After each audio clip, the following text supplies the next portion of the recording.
y'all. Hey, y'all. Come on in. Come on in. It's Monday. It's Monday. It is a Monday indeed.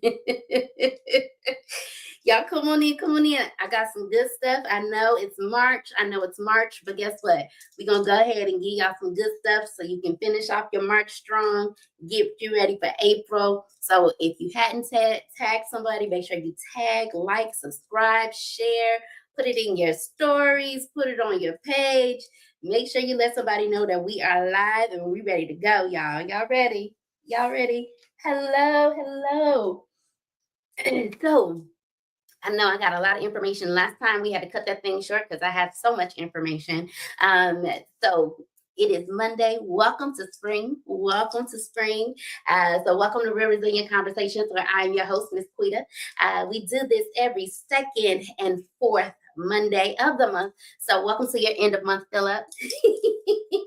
If you are new here, welcome, welcome. We hope this is the type of teaching that you enjoy. We hope that this gives you the tools needed in order to get through those challenging times in life.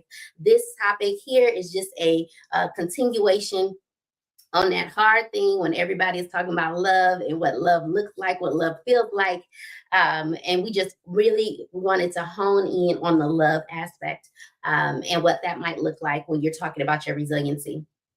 So because life doesn't stop, we can't either. And so we want to make sure that we give you the tools necessary to make sure that you get through those hurdles, because when they come, they will come, and they don't give you days off. So with that being said, whether you're watching live or on rebroadcast, welcome, welcome, welcome. We still love you. We appreciate you. We are honored that you have taken the time out to spend 30 minutes with us to learn more. Whether you're snuggled up, you're alone, you're watching it on your way to work, you're watching it on your way to bed. We thank you. We appreciate you. So, but by you being here, I know it seems like a lot to ask, but if you could like, share, subscribe, hit the notification bell so you don't miss out on all of the good things that we have to come. Hello, Mom. Thank you. We love you too. Make sure that you don't miss out on all of the good things that we have coming up. I know I'm going to have a little bit more challenging. So the next time you see me, I may be sitting. And that's just because it's another hurdle that's coming. And so with that, I want you to kick off your shoes, go get you some snacks, get ready as we tune in. We're going to do a quick recap. If you missed it, make sure you go back and look at the second Tuesday of February and see how part one ended. Okay. So if you didn't know, this is what I really want you to think about. We were talking about dating. We were talking about love me or love me not. And when you're talking about love, usually we think of it on an intimate level. Yes, when you're talking in February, most of the time you are talking about it on an intimate level. However, we also wanted to jump in and understand that love comes on many different levels. And because those that are dating for the purpose of intimate relationships and loving for intimate relationships, realistically, you're dating for the purpose of marriage, or you're dating for the purpose of being around just to break up, in my opinion. And so either you are allowing that person to be a time filler, a slot filler, until you figure out if you want them or don't want them, or you're just having somebody around because it's just comfortable. And so we talked about the psychology of love and attachment. So we talked about the 4 attachment styles. We talked about the security, the anxiousness, the ones that are the pursuers, the avoidant, the people that withdraw from love. They try not to get involved in love, and those that are disorganized. So they have a little bit of love, but they're scared of love at the same time. These are the people that feel like they want love, but they don't really want it because they don't want to get attached, right? And so the fearful, disorganized people was the 4th style of love and attachment styles. We talked about how that plays a part or coming from early childhood development, repeated cycles that you've had to go through, parenting styles, what your parents have taught you, the environment that you're in, and what type of environment has taught you about love. The second thing we hit on was talking about the signs of healthy versus toxic love, and how some people appreciate healthy love, but there's some people that appreciate the toxic love because that's all that they were taught. That's all that they seen. That's all that they endured. So when a healthy love comes around them, they automatically give it the arm's length because they don't want to allow anybody to get close to them because they haven't experienced the healthy love. And so, hey, good to see y'all. Thank y'all for joining in. My besties are on. Thank y'all so much for joining. So uh, number 3 that we talked about was talking about the difference between love and infatuation. Now, this was one that was a little testing, even for myself. And the reason I say that is because it's easy to think that you're in love when you're infatuated with the idea of the person, or you're infatuated with what they can do for you or with you, or it's a transactional, if you would. That is more so the infatuation stage. Is very transactional.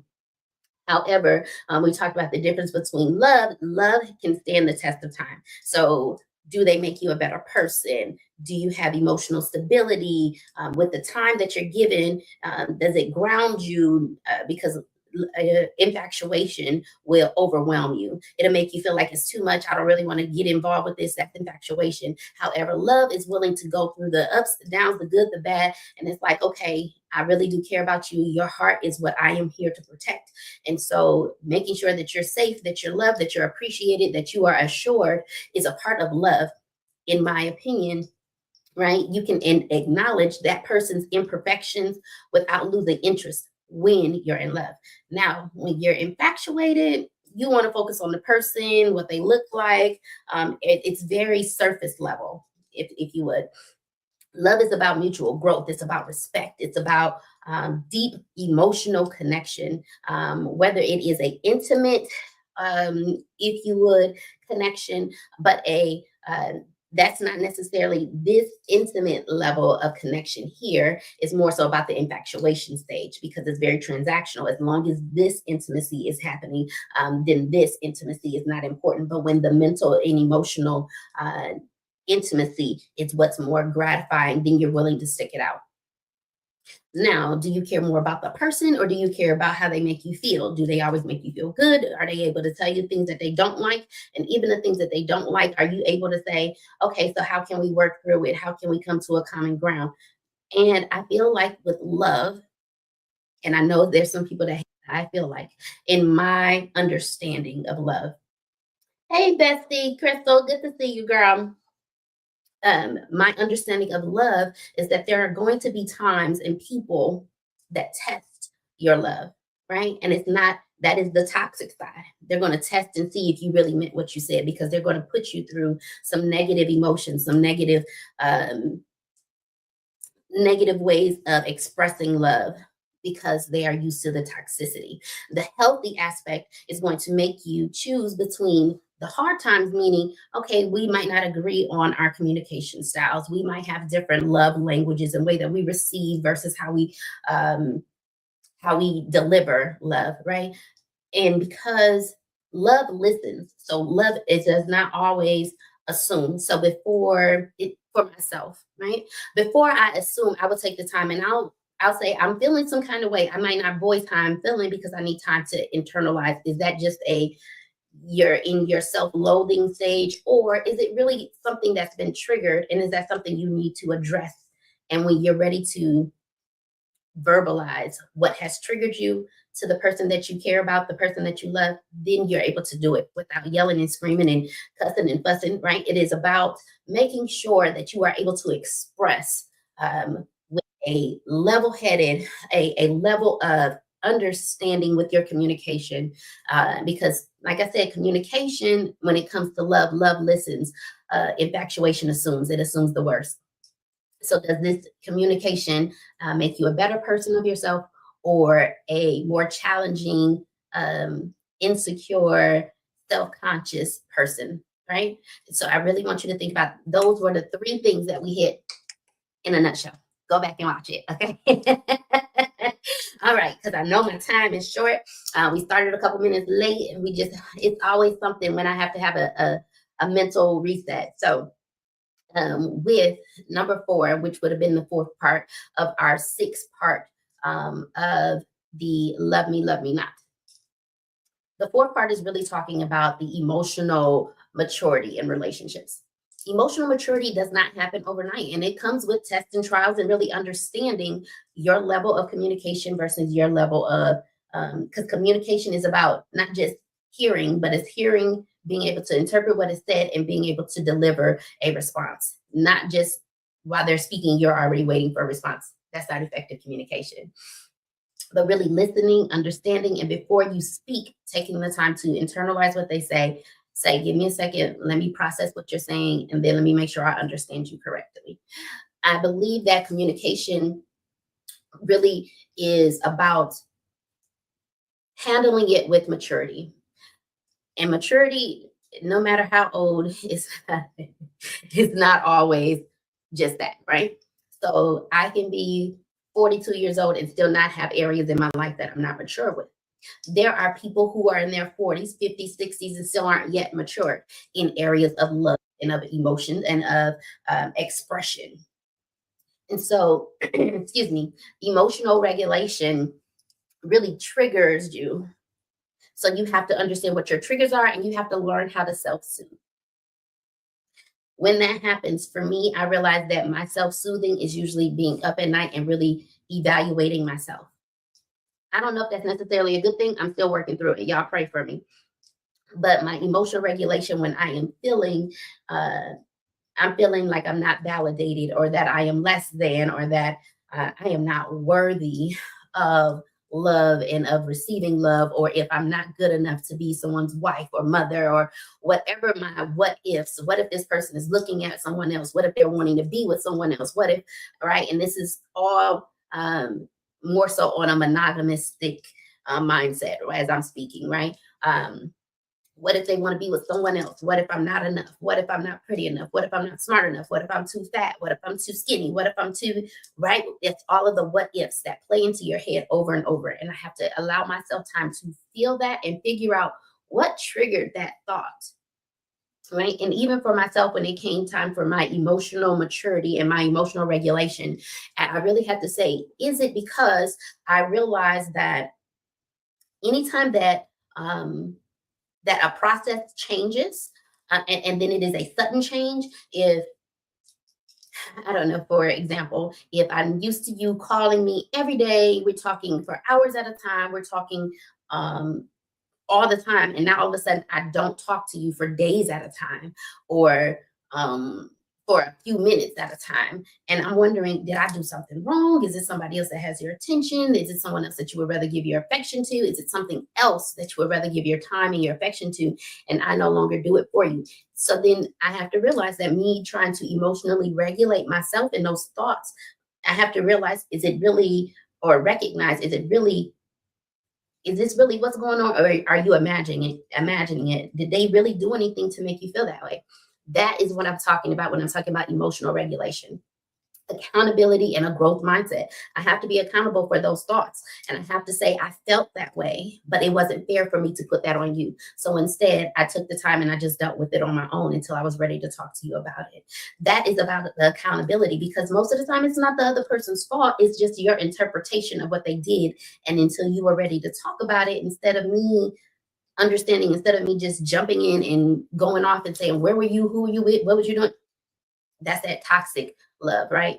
I say, give me a second. I just didn't sleep. I couldn't sleep because it was too much on my mind, right? The empathy versus emotional support, making sure that you're empathetic towards a person, because there's going to be things that you have done, or that you will do that they don't agree with, right? And then the emotional support is when you do have those moments, having the people that you trust, that are in your trusted circle, that have tried and true, that you can call and say, this is what's going on. I don't know if it's me. I don't know if I've done something wrong. I don't know if I would rather be somewhere else with someone else, or if they would rather be. And to have those hard conversations. Usually the love me or love me not happens because people are not willing to have the hard conversations. Most people are willing to just stick together because it's what's convenient, it's what's comfortable, but it's not what's best for either of them. And then that's where you start to seep into that infatuation, toxicity, right?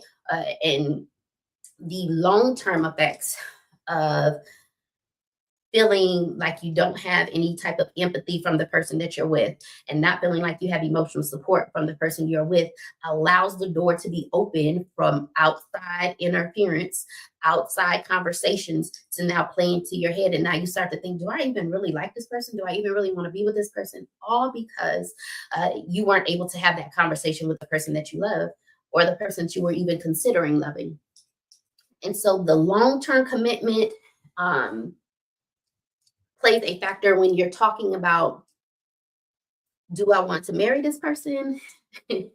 Or do I just want to date them? And the resiliency aspect is looking at the things that I've been through, the things that I've seen, the things that I've been told, the things I've been taught, versus where I want to be, versus my goals, versus do I want to do this thing called life alone, versus do I want to have someone that I can lean on and have that support from. It's all about having healthy love, connection, commitment, conversations, and emotional maturity. Right? All right. So that's number 4. Number 5. Hey, Mr. Valentino, good to see you. You need to have, she said, Crystal said, you need to have the consistency in the relationship so you don't assume. That consistency thing also, right, plays into your time. The time that it takes, you have to show that you're consistent with the time. And so I'm still learning that. I often tell people, I'm like, I am not girlfriend material. So if you're looking for a girlfriend, I might not be the one you want to deal with. And people are like, I can't believe you would tell that to a dude as soon as you meet him. I said, no, because I want them to understand. Me and my sister Tacoma talked about this. When you understand that you're already a wife, but you're waiting for the man to find you that knows that you're his wife, there's a difference. When you're a girlfriend, you're just like, oh, I'm just going to have a good time. Girlfriend status is when you're still trying to understand who you are. When you know that you're a wife and you know what God has created you to be, then you can no longer allow yourself to be a girlfriend and then do things as a girlfriend, because that's not what you're created to do. So me, I know that I that is kind of like my positive negative, so to speak. It is a good thing and yet it's a bad thing, because when people are not ready to receive that type of love, that type of support, that type of adoration, then it's usually looked upon and frowned upon like, yo, but we just kicking it, we just talking, and then you're like, oh, I get it. I'm not I'm not wifey. So then I don't deserve to be loved because I'm not the wife. And so then it honestly plays with your psyche, because you're wondering, well, what am I doing wrong? Right? But understanding that the fifth topic, or the fifth step that we're going to talk about, is rejection and self-worth plays a factor in those thought processes, right? Have you learned how to handle the love me not situations? Recognizing that there's going to be reality that you might have to shift your mindset. The people that you thought you were secure with, that you had mutual and consistent adoration for, and you realize that they like you, but not as much as you like them. Then do you back away and you say, man, but I thought consistently we were good. And then you realize that, nah, they consistently allowed you to feel that way, but that's not how they felt. The rejection of it is hard, but understanding that you are not being rejected for a negative, you're being rejected so that you can be prepared for the better. I had a conversation with someone recently. She said, sis, it's not like we are out here asking men to pay our bills, to buy us houses, to buy us cars, to take care of us. We're asking people to love us, and that's it. And it seems like that is more expensive than a house or a car or paying the bills. And I am just mind blown at how culture has now shifted into making sure that that's more important, right? When you are constantly questioning your feelings, like, should I feel this way? Is this wrong for me to feel love or appreciation or adoration for this person? Maybe you're in the love me not stage. And it's the attachment for the longing of validation. I struggle with the attachment for validation. I can admit that. And the validation of wanting to be loved in return. If I am willing to give you love, all I'm asking is reciprocity. And the reciprocity is, you have to also realize, when you're expecting reciprocation, that there's just going to be some things that you can't control. You have to accept what you can control, but also accept the things that's outside of your scope. My issue is realizing that there's things outside of my scope. And because I have a control factor issue, when I realize that it's outside of my control, I have to say, I release the need to control. I release the need to have to convince someone else that I am worthy of love. If you can't see it, honey, then you're lost. But realize that there is yet somebody else that's waiting and begging and pleading for the opportunity to love on me, to be with me, to call me their wife, to call me their woman, to be seen with me on their arm. And yet I'm begging you for love. I'm begging you for time. I'm begging you to see the value in me. That is in the love me not stage. Like, just miss me with the idea that you don't even know. You don't know if I'm worthy. Then don't, I tell y'all this, that for 5 years I was single, right? 5 years. And I was like, I'm not gonna date anybody. The person that's gonna be with me is gonna have to know me. They're gonna have to see me and they're gonna say, that's my wife. I don't care what nobody say, I don't care how long it takes until she realizes, but she my wife. I want somebody that's sure of me. When they see me, they are hands down, this it. I ain't gotta go nowhere. I don't want to look nowhere. It don't matter what they look like. It doesn't matter. Uh-oh. Can y'all still see me? Okay. Oh. She said, no, not me with the control issues. I am very much a control freak. I'm working on it. Y'all keep praying for me. Crystal said it doesn't take a person a long time to realize if they want to be married. Some people need to leave their past in the past and don't make me pay for what happened to you. I am notorious whenever I am dating people, and I say, listen, if I made you pay for everything that these men out here have done to me, I promise you, you wouldn't like me, because I would be just like what culture is. I would say, you have to pay for these bills. You need to be taking care of me because I've already taken care of everybody else. I've already done my part. So now that you come along this late in the game, that ain't got nothing to do with me. Don't be that person, right? Prioritize your self-worth. Understand that it's going to be a challenge when you find somebody that you like, but then you realize they don't like you, right? You have to prioritize your self-worth. Or if you have other goals, aspirations that just don't align with this person being a part of your life, you have to say, I like you, I want you, but right now it's just not a good time to interject you into that. And then you got to be willing to take some losses, right? You got to take some losses with some wins. You're not always going to win. And it don't feel good. If you think about these kids when they out here playing these pee-wee football, pee-wee baseball, and they don't win, then they upset. They don't want to talk. They pouting. It's the same thing we do in our intimate relationships, because we just thought that we were going to win. We thought this was it. We thought we could win, it doesn't always happen that way. That's okay though. Understanding the love me not aspects in your life are valuable in understanding your self-worth, right? Once again, write down those 5 things that show you, right? Not to anybody else, but for yourself. What are 5 things that you value about who you are? Because if the other person doesn't see the value in who you are, at least you should know the value of who you are, right? You want to create distance and stop feeding the illusion. I am guilty, right, of receiving the illusion when I know I already got a snapshot of what it looked like, and I'm like, but it's the potential, it's the possibility. Y'all, I got married off of potential and possibility. I was feeding into the illusion. I ain't no wrong. I was feeding into the illusion. And then I had to really shift my mindset and had to distance myself to allow myself clarity. And even to this day, there's things in my life that I realize I need to distance myself. Like people in my karaoke family, they're like, I don't see you as much, you don't come out. And I'm like, I just needed to distance myself for clarity purposes and understanding that I can't be everywhere all the time. I have medical issues. I have times where I just need to mentally and emotionally reset for myself.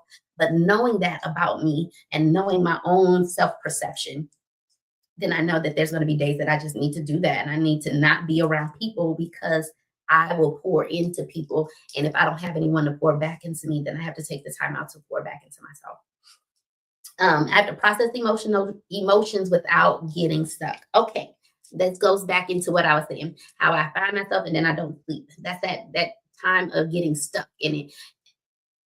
It's a fine line. I'm like teeter tottering about it. Okay, because I say this is the time for me to do self reflection.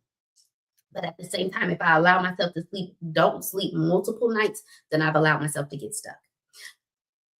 I realize that this week I've done it twice. And I'm like, girl, what is going on in your head that you're not able to get unstuck? Right. And so then I'm like, it's like bubble gum stuck on a pavement, right? On a hot summer day, it's stuck. It's gooey. It's just messy. It's clouding your mind, your thoughts. And then I had to say, all right, so cool it down, bring it back down. And what triggered it? So while I'm cooling it down, I'm really taking the time to evaluate who I am, my triggers, what brought that thought on. So when I'm ready to have a discussion, then I'm prepared for whatever the discussion needs to be. You all, when it's time for you to embrace and redirect your energy for your self growth, it is not comfortable in your love me not. Like love me, but like from a distance. That's that love me not. The people that are not ready to be in relationships, the people that thought that they were ready to be in relationships, but they realized that they still have insecurities, the people that have unstable views about themselves. These are the people that are in the love me not stage. The love me stage is only when you are in the secure stage with who you are, what you bring to the I don't even want to say what you bring to the table, who you are, what you bring, right? That is where you know my energy is in either loving you or in loving me. But at the same time, I think two can coexist only if there is reciprocity, right?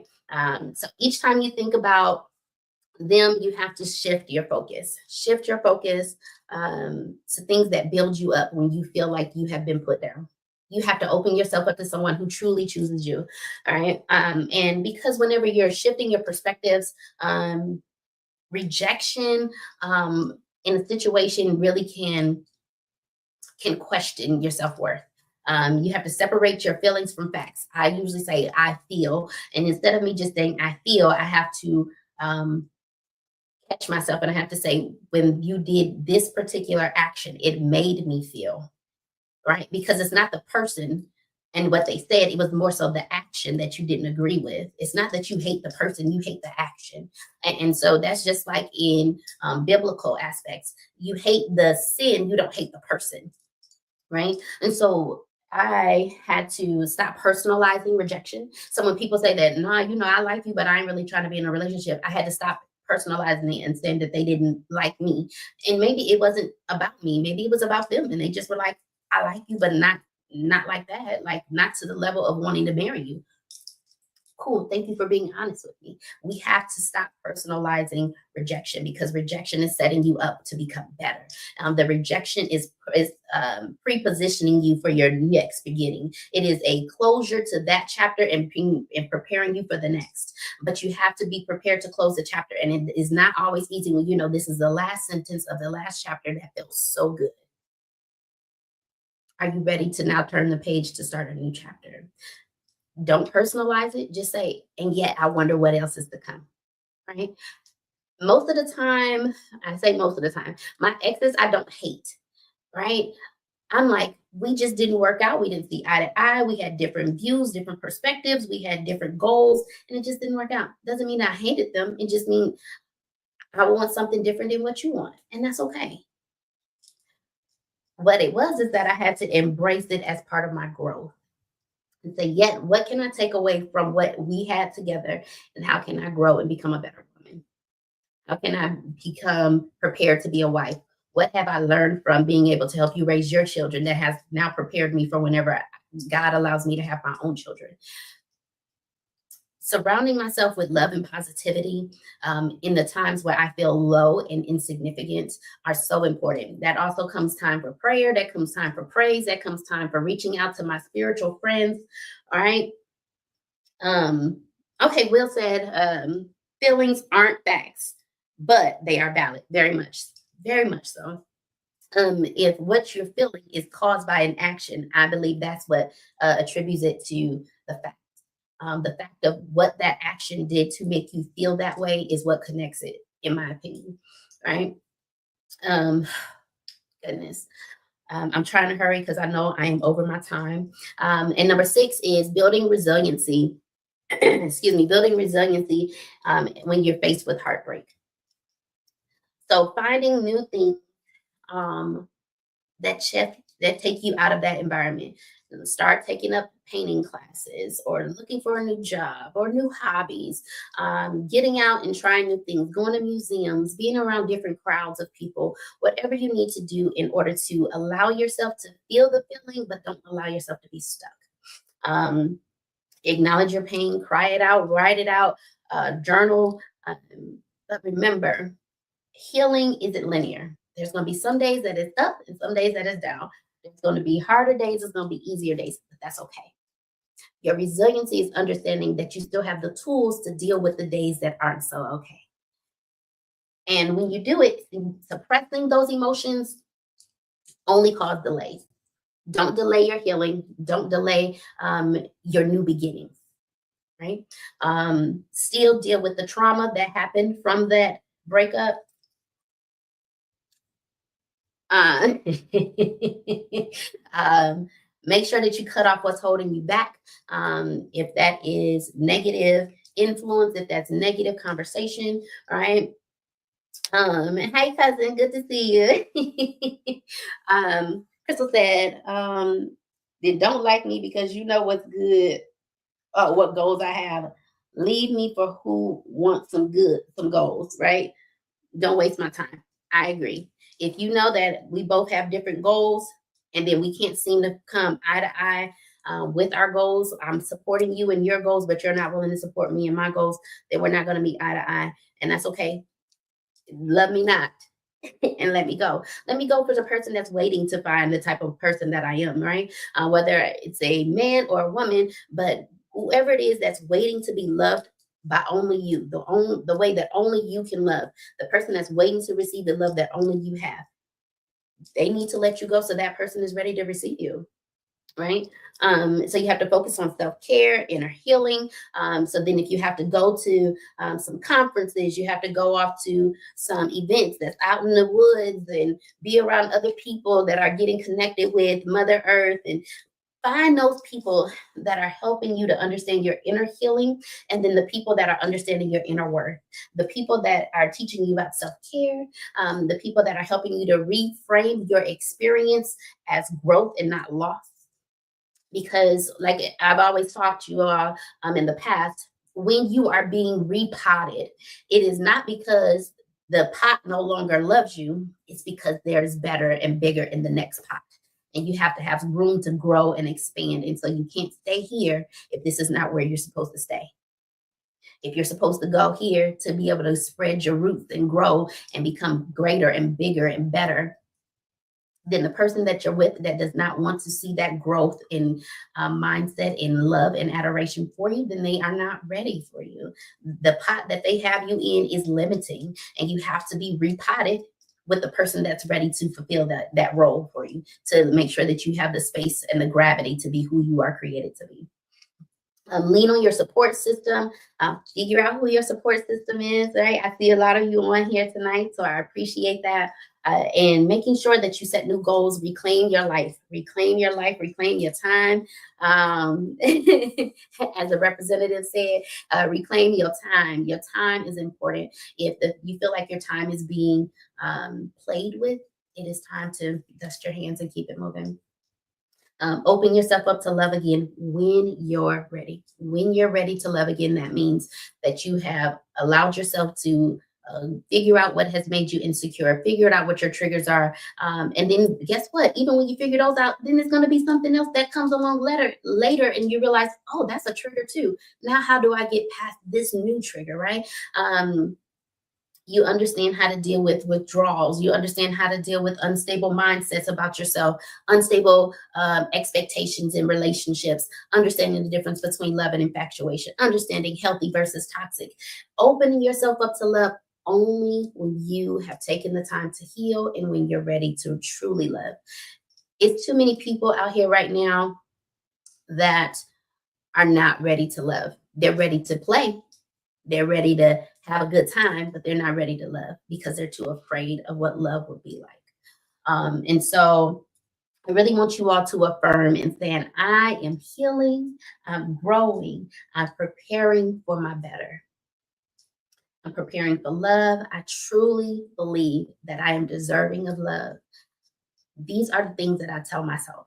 I believe that I am so deserving.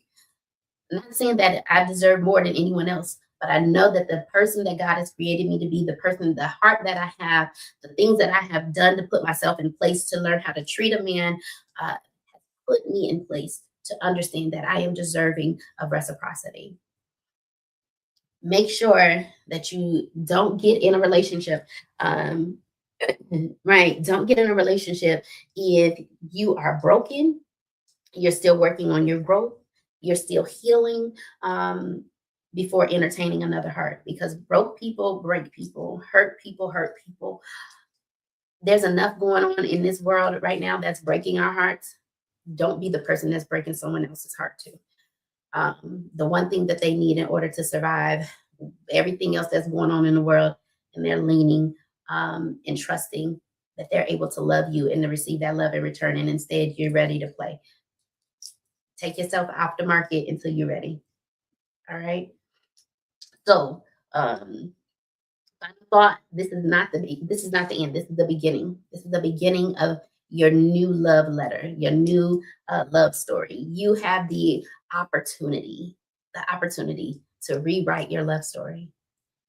There's always a villain in the story, but what happens at the end is up to you. It's up to you. It can be a part one, part infinity, but it's still up to you to rewrite your love story. So I know I have gone well past my time. We did start a little late, but I had to do a recap because it's been a little while. I appreciate you all jumping on and listening in. And I really want you to tell someone about tonight's show. Make sure that you like, share, subscribe, hit the notification bell, repost, however you say it without the T. Tag me in it. I would love to see what your followers and what they think of tonight's show. And make sure that you come back in 2 weeks, as we're going to go ahead and we're going to jump into a new series called Reign Freedom. So we want to reign freedom in so many different areas of our life. We're going to reign freedom starting April 8th. I will be seated because that's going to be post-surgical.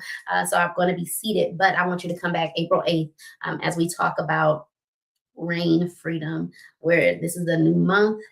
Getting ready to start in April, and I want you all to understand what freedom looks like mentally, emotionally, and spiritually. So until the end, I pray that something was said today that jump-started your resiliency belly button. You are ready to jumpstart into a more resilient you. So until I see you again, love, peace, joy, and happiness, I pray unto you. And remember, it is a sin to be good when God has called you to be great. I will see you all April 8th, same time, same place with the same face. I love y'all. See you soon. Bye-bye.